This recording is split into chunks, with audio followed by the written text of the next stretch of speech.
Get your films on with the Blurs. Once an idea has taken hold of the brain, it's almost impossible to eradicate. Unpacking movies has never been more spot on, woke, fire, and just plain lit. They are lit all the time. So if you're unsure whether or not to plop down some cash for a film, check out the Blurs. When a man with a 45 meets a man with a rifle, the man with a pistol is a dead man. Brondo's got what plants crave. It's got electrolyte. You really only need to hang mean bastards.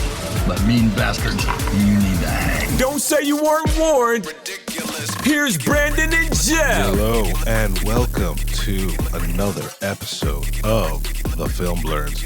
I'm Jeff Stewart, a.k.a. The Final Boss, and I'm joined here, as always, with my friend and co-host. What's up, ball bags? It's Brandon. I ain't doing AKAs today. I'm exhausted. I want to go back to sleep, but, again, the wheels of capitalism turn. 100%. Like, I looked at my next week, it's like, oh, I don't get any sleep next week. That's cool. Yeah, man, I'm beat. I'm so beat that I went to sleep last night at like 6:37 and woke up at like 5:45 this morning. Oh, and I'm still that's a grown man sleep. And I'm still fucking tired. I could sleep for another like 3-4 hours. I think today's definitely going to be a nap day for me. Sometime today. So this episode, we're talking about the new romantic comedy / body horror movie Together. What I like about this movie off the rip is that it's fucking short. 100%. It's fucking frog in my throat. Yeah, it does what it needs to do efficiently, right? Setup, action, payoff. Boom, boom, boom. There's really no extraneous material in it. And, we've said this before. I don't need a 2.5 hour movie. Yeah. Right? Yeah. Like, this is hour 40, maybe, I think? Maybe a little less. I think it might be like hovering around 98, 90 minutes, something like that. Yeah. What's cool is, and I said this to him, like, I like the lore that this movie builds, and it doesn't overload you with lore. It gives you just enough while remaining just enough ambiguous to what exactly is going on. Right. And that's the problem I had with Bring Her Back, right? They seeded enough of this cult aspect to it to say, like, oh, there's a cult, but we didn't understand what it was really all about. Here, we understand. There's right? a supernatural element that is being used by something else, and that's all I want to say, because the less you know, the better. I think this movie thrives basically off of the relationship between Dave Franco and Alison Brie. Like, almost every project they do involves them somehow. Like, I guess they're just I'm glad they reached the point of their relationship where they can make a movie like this, because this movie's really about codependency, anxiety, and childhood trauma. More of what you can hear about in the very, very short interview at the end of this with the director, as he explains how he came to those themes. Because, like, don't get me wrong, a movie dealing with those heavy themes should not be this fun. And I had a real good fucking time. Yeah, no, it's a blast. It's this has been a good year for horror films. It really has. Ones that make you think. You had Bring Her Back. There was another one. There's a couple of others that dropped earlier this year. The social media embargo lifted for Weapons, and people are saying it's great. They're they said Zach Kreger really leveled up from Barbarian. I was like, cool. Right. Like, I love Barbarian. Barbarian showed a lot of promise. Like, Barbarian's a movie. I gotta watch it again because I've only seen it the one time. But there's shit I love about it and shit I don't. But, like, you definitely see the promise of him as a writer-director. And I definitely saw that promise in what he's producing, because, Companion came out earlier this year, and he produced that. he was originally going to direct that, to the Right. point where, like, after talking to Drew Hancock, he's like, bro, why don't you just direct this shit yourself? So shout out to him. Yo, I guess him and Jordan Peele are going to be competing now. Look, I love when directors have a friendly rivalry, right? Like when they help each other level up and challenge each other. Yeah. Go ahead, Jeff. Go ahead. Yeah. I'm bugging So out. back to Together.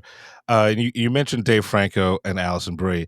I don't think this movie would have worked with the two protagonists that weren't already intimate with each other. Right? Yeah, like you would have to use a married couple. Right. Like this is the only way it works. Either a married couple or a couple that's been in a relationship together. And in Hollywood, that could be kind of messy. But since Dave Franco and Alison Brie are basically attached to the hip, and they have been for like the past 6 or 7 years, and Right. at this point I don't even understand why they're not married. I'm like, I thought they actually were married. no. Yeah. And Yeah. I'm just like, you guys should just at this point tie the knot, quite Right. frankly. But yeah, like it doesn't work without that chemistry. And also, this is something I said in our interview, is that I appreciated that this is a body horror movie. I love Cronenberg, Mhm. but it holds back and it's not gnarly, because I thought this was going to be gnarly, and I was like, thank Christ this is not like The Substance, Right. I mean, which it I still haven't has seen. it has some gross out parts, but it's handled honestly very deftly. And this is the director's first feature film, which Yeah. I wish you got the chance to ask, like, how did he make this, right? Like, how did someone who's only done shorts get a movie like this made, Look, right? man, when you got the vision and you can pitch the right people, anything's possible. You Right. know what I I mean? just want to know, like, how like what room was he in, because his IMDb is real short, but Yeah, I mean, that's the same thing with Joseph Kosinski. Like, how did he get Tron Legacy? He was an architect that somehow his first movie is $150 million legacy sequel. right. So I mean, And those he's are made nothing but big budget movies since. And I'm just like, how do I get your career where you just show up and just like, yeah, right. I make big budget movies Right. off the rip.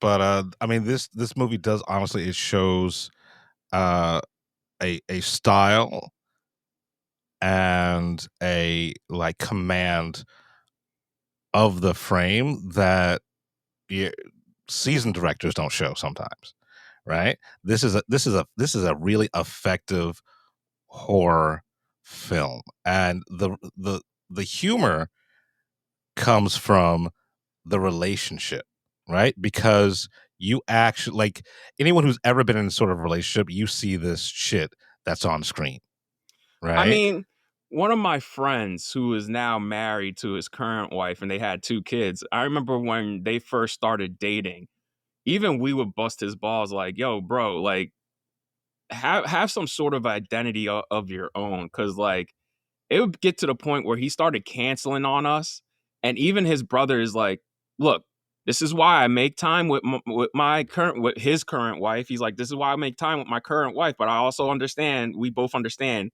we also have to have time for our friends and for ourselves." And man, I like his wife. She's a great woman. I like their kids. Their kids are great, but like also she has him on a tight leash. Like I'll just say it. Like, Right. I mean, I will. You know what I'm saying? Like, Yeah. So if you've ever been in a relationship, you see the stuff here. I guess we should talk about what the movie actually is about without spoiling. so quick plot synopsis is this very young couple is moving from a city. Did they say what city? They didn't say what city, but I'm guessing it was probably Seattle. Yeah, that's what it looked like to me. So they moved from a city to the countryside because Millie, which is Alison Brie's character, got a job as a school teacher. And so, you know, Dave Franco's kind of stuck, and not in the relationship, but just stuck in life, and like stuck to the point where even his friends are like, "Hey man, you're taking this pretty quickly. Like you're kind of being attached to her." And I was just like, it's not that codependent, but like she is more dependent on him than he is on her. But like honestly, I think he's more like because he doesn't drive, right? right. He doesn't have a job really. Like Yeah. I mean, that's why I was so surprised that they could afford that house, because that house is nice. right. And they go to this countryside and they decide to explore around the area, and they discover something and do some real dumb, like once Some white people shit. Some yeah, they exploring do shit. some real dumb shit, because like they get trapped in a cave, and there's some shit in the cave where I'd be like, nah, I'll just wait it out. And some real dumb shit, and some supernatural shit starts happening, and that's all. That's where I'll leave it at. Right. Yeah, I love the sound design in this film as well, right? Because when the supernatural shit starts happening, right, it's almost muted, right? So that builds up so much tension because you're like, all right, when is it going to get snapped to the real world? What's going to happen here? The best part of the film for me is the kitchen scene. See, my favorite scene is the very, very, very last shot of the movie, because that's gonna piss so many people off, because I get what he's doing God. there, and I thought that was hilarious, and I was just like, oh yeah, like the wrong people are gonna go see this and just be angry at that final shot, and like, look, when you see it, you'll understand, and especially because right. The other is frowned upon right now. That's what I'll say. But yeah, the same people who are pissed off at Poor Things are going to be pissed off at this one, right? No, they'll probably be more pissed off here. Right, but like they go in for one thing and they're going to get something totally different, right? I mean, there's not really much to say without giving away too much, right? Yeah, because it's so short. Right. We could get into the nuances of it and like the performances and everything like that. But I think it's one of these movies where I want people to experience it. I want people to come in fresh, and then in a couple of weeks, I'd love to have a larger conversation about all the themes that are in here. Before we wrap this up, who was the dude who played her coworker and neighbor? David or Michael? I think Merriman, I think his last name is. Yeah, I think I gotta look it up. But like, he's an Australian actor. I've seen him in a whole bunch of different shit. This is same, and this is basically a different performance from him because it's so subdued. Because usually he's playing like a creep or a psycho or both. Right. Hold on. Okay, yeah. Damon Harriman. Yes, so I got his last name. He plays Jamie. Yeah. So I hope he gets more roles like this where he's more subdued, like more subdued, I would say. Right. He's always playing some heightened version of a character. Well, like he because he's has an interesting looking dude. Yeah, he has the face, and I'm like, yo, listen, I get it. People with interesting faces play evil well, but let's see them play normal. You know what I'm saying? Like, I would like to see Bonnie Aarons play normal instead of putting her in makeup and making her look like a deranged demon all the time. Like, I get it. Her face is unique for that, but like, it'd be nice to see her just play a human being. If you know who Bonnie Aarons is, you could Google her.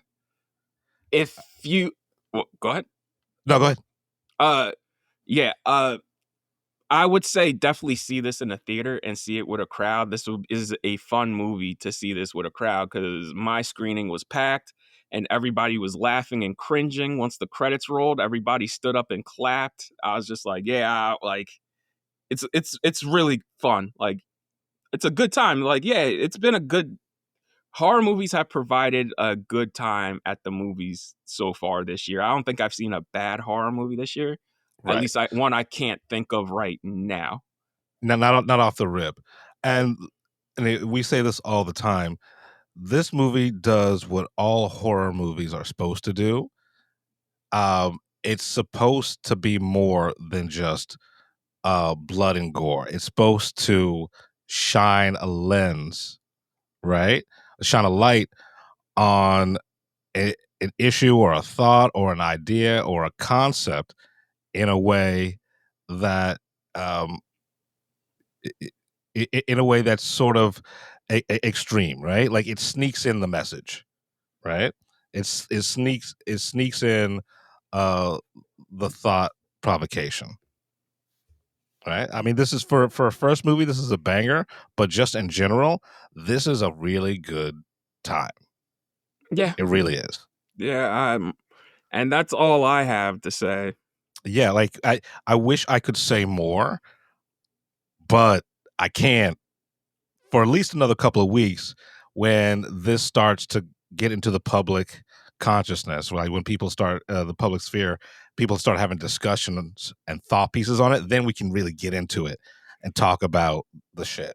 Right, right. Because Neon acquired this at this year's Sundance, like immediately when it premiered, and reviews have been out for months and months. Even though we're embargoed, reviews have been out for months, and the Draft House has started screening it this week. Believe it or not. Really? Yeah, All right. All yeah. right, so Weird how this stuff is. Honestly, man, it makes no sense. But I did all right. So Opus was not good. oh yeah, that's more of a thriller though. Yeah, but you know what I'm saying? Like A24 Damn, has been dropping the ball. damn. I haven't With, thought of. I yeah, forgot we even saw that motherfucker. yeah. So A24 has been dropping the ball, but Neon has a banger on their hands with this. Yeah. Now what I want to say is thanks to Neon and thanks to 30 West and thanks to Worthy, specifically Worthy, the Mhm. PR company Worthy. We have a very, very, and I mean very short interview. It's only 3 minutes with the director. I hope I get to talk to him again. He's a real nice dude. He really wanted to talk, and we were giving 4 minutes to talk to this guy. So here it is. Hi, Brandon. How you doing? Good. How about you? How you doing? I'm great. Thanks for taking the time. I just want to say thank you for taking the time out to talk to me. Congratulations on this movie. Thank you. First and foremost, I want to say I never thought a movie about like codependency, anxiety, and just childhood trauma could actually be like a fun watch. Oh, So thank you. congratulations.